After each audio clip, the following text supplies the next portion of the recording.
I am Britt McGinn. I am the sales manager for the SATCOM, or the Aerospace and Defense products at Optical Zonu. We're joined by Dario from Sincron Sistemi, who will handle any necessary logistical elements of this presentation and can provide any translation that may be necessary. If you have any questions, please type those into the chat, the text chat on the right side, and we will address those at the end of this meeting or offline. So my presentation is just now loading. And hopefully you can see that now. Yes. Okay, very good. So the theme of my presentation this morning is essentially the capabilities of RF over fiber, RF signal transport over fiber, as it applies to solving problems in aerospace and defense applications. So perhaps the most fundamental or the most common capability that is leveraged in aerospace and defense is fiber's capability of transporting RF signals over very long distances, perhaps even tens of kilometers. When transporting over coaxial cable, even L-band is limited to perhaps less than 100 meters transport. And for higher RF frequencies, the distances are even shorter. The RF attenuation when transporting over fiber is approximately 0.7 dB per kilometer, and that's essentially independent of the actual RF frequency that's being transported. Optical Zonu modules can transport RF frequencies ranging as low as 10 kilohertz all the way up to 50 or 60 gigahertz. In addition to modulated RF signals over fiber, Optical Zonu also transports very low phase noise reference clocks and iRig and PPS timing signals over long distances. So continue with the theme of the capability of transporting over long distance. Add to that the capability of operating in very harsh environments. And as an example of this, I show a system that Optical Zonu has deployed with the U.S. Navy upon U.S. Navy ships. So in this particular application, the transport distance is relatively long, a couple hundred meters. But in this case, we're operating in a very hostile seaborne application environment. On the outdoor unit, which actually, if you can see my mouse, is shown here. The little gray box that is located high above the ship in a radome, and a custom rack mount unit is located in a control room far below the ship's deck. So for this particular application, we're not down converting at the antenna. We are actually transporting native KU band directly from the antenna to the ship's control room. In Mayer's talk earlier, he referred to the eFibersat antenna remoting solution. That's essentially a small turnkey solution that Optical Zonu has developed. It's very modular. We can accommodate up to 4 uplink signals, uplink or downlink signals in the outdoor box shown, and transport those over a single fiber to an indoor unit. We also can accommodate distributing very low phase noise reference clocks to the antenna in the eFiberSat system. And as Mayor noted earlier, these can be configured with bias Ts to control and power elements of the antenna. Another capability or benefit of RF over fiber transport is the very lightweight nature of fiber. So the fiber itself lends itself well to applications on aircraft, or for example, tactical antenna installations, mobile tactical antenna installations. I've shown here some of our small OEM transmitter and receiver modules, Optical Zonu transmitter and receiver modules. The smallest of which, the OZ101 series, a transmitter weighs only 19 grams and has a very small envelope and operates off of 3.7 or 5 volts, so may dissipate very low powers, perhaps even less than 400 milliwatts. So this is very key for applications that require or are constrained by very low size, weight, power. And these are sophisticated modules as well. They can transport up to 6 gigahertz. And the OZ101 modules also have a sophisticated I2C interface for accessing data within the module. To carry the size, weight, power capability further into another application, partners have integrated Optical Zonu components into assemblies that can fly on drones.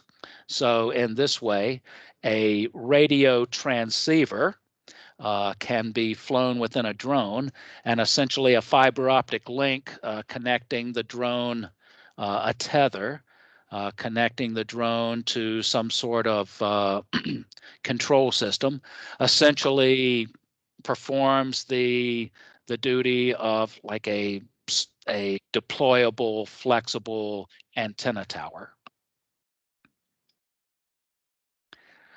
Mayor noted earlier our Iridium, Global Star, or more generally our satellite phone application.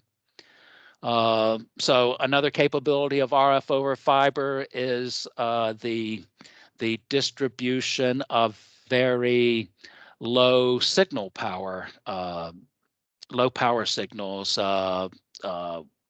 over large distances. So in this case, in order to use a satellite phone, one must have a line of sight to the satellite constellation in order to close the communication link. Well, in cases where one wishes to use a satellite phone inside of a building or within a tunnel or mine or in a secure area, one must bring that very low-level signal into the building and transport it over large distances. And Optical Zonu has developed a relative turnkey solution for distributing Iridium and Global Star systems within large buildings or over large areas. And as the figure here shows, Optical Zonu actually has 2 sorts of indoor terminals, or indoor the termination of the fiber. One is a direct connection of satellite phones to a cradle or a chassis that it terminates with the fiber. We also have a solution where an indoor unit, ceiling mount indoor unit, is connected to indoor radiating antennas, and in this way one can speak or use their satellite phones wirelessly inside. Another capability of RF over fiber signal transport is the fact that, unlike coaxial cable, the RF signals going through fiber do not radiate electromagnetic energy from the waveguide or from the fiber. So in this way, links that are very, very secure and very, very safe as far as radiating electromagnetic energy may be deployed as a kind of an added benefit to this capability. Fiber is much less susceptible to lightning, and one does not have to concern themselves with ground loops when transporting over fiber. So, as a matter of fact, Optical Zonu has a design win and a solution deployed. We have a design win with the U.S. State Department, in which links such as this, fiber links into and out of secure areas, are deployed in U.S. embassies and consulates worldwide. So again, capitalizing on the capability of the small size and weight of fiber, we can create and integrate very small and light RF fiber optic delay lines. So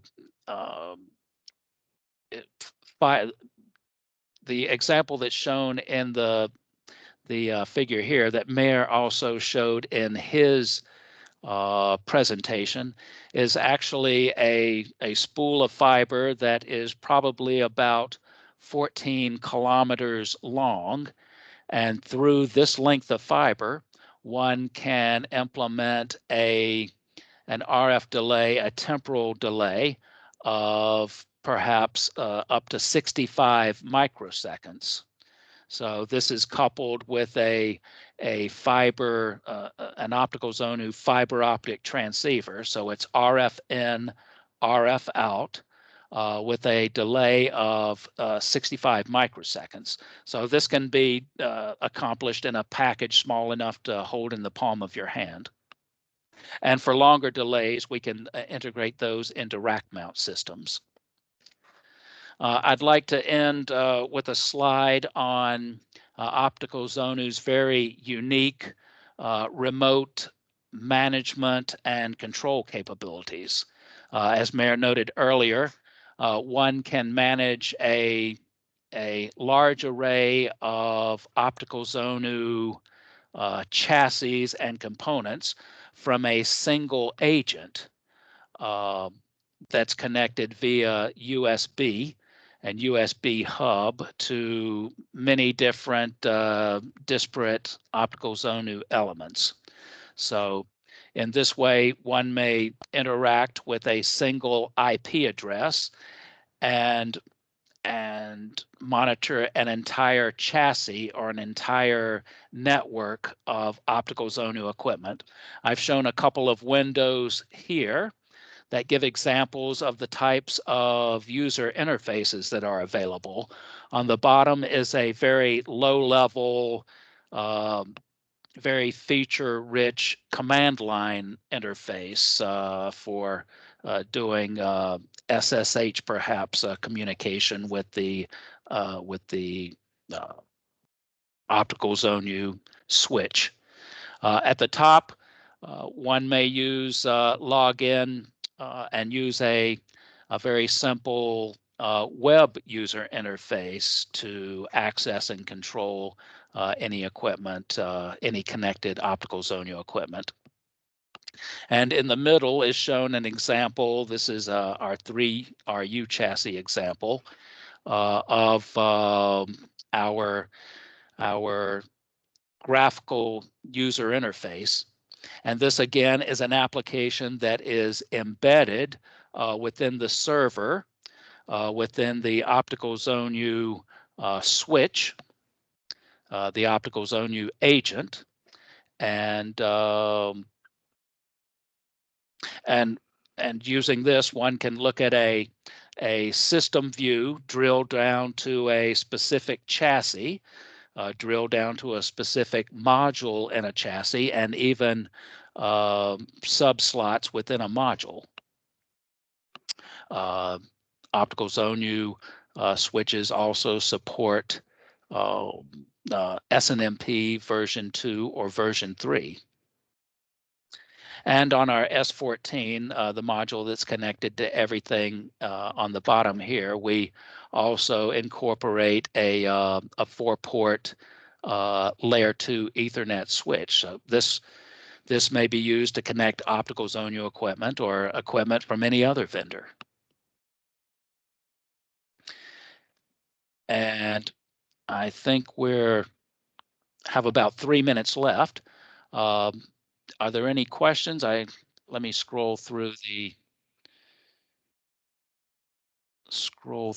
the chat. Yes. One thing I didn't mention, also looking again at this network or equipment interface drawing, Optical Zonu also has a patented small form factor pluggable Ethernet transceiver that, in addition to transporting Ethernet data, if there's a fiber fault, the module switch from a Ethernet transport to a micro OTDR function, an optical time domain reflectometer operation, in order to locate the approximate location of a fiber fault. So with that, if anyone wants to take their mic off mute and ask a question, I think we have perhaps 2 minutes left. Yes, exactly. I don't know if there is some question or soon we will be moved to the main room. Hello, yeah, I have a question. Can you hear me? Yes, Michele. Okay, hello. Yeah, you mentioned about transporting very weak signals. So, what kind of noise figure do you need to achieve for that? We hear you very low, Michele. If you can go near the microphone. I only understand the noise figure. Can you hear me now? A little bit better. Okay. So I said you mentioned about transporting very weak signals over the link. What kind of noise figure you need to achieve for that? So the question is, what sort of noise figure can one achieve with our fiber optic links? Yeah, also because you mentioned transport of very weak signal. Okay, so you need very good sensitivity. Well, for our smallest modules, for when configuring a link that perhaps has unity gain or 0 dB gain end to end, the noise figure of perhaps one of our uncooled laser diode links that go up to 6 gigahertz, perhaps is on the order of 35 to 40 dB. Now we can add in the front end of the fiber optic transmitter a low noise amplifier, roughly plus 20 dB amplifier, and that would improve the noise figure of the fiber optic link by about 20 dB, and also increase the gain of the fiber optic link by 20 dB. For our cooled laser diode links, which are basically the fiber optic links that are above 6 gigahertz,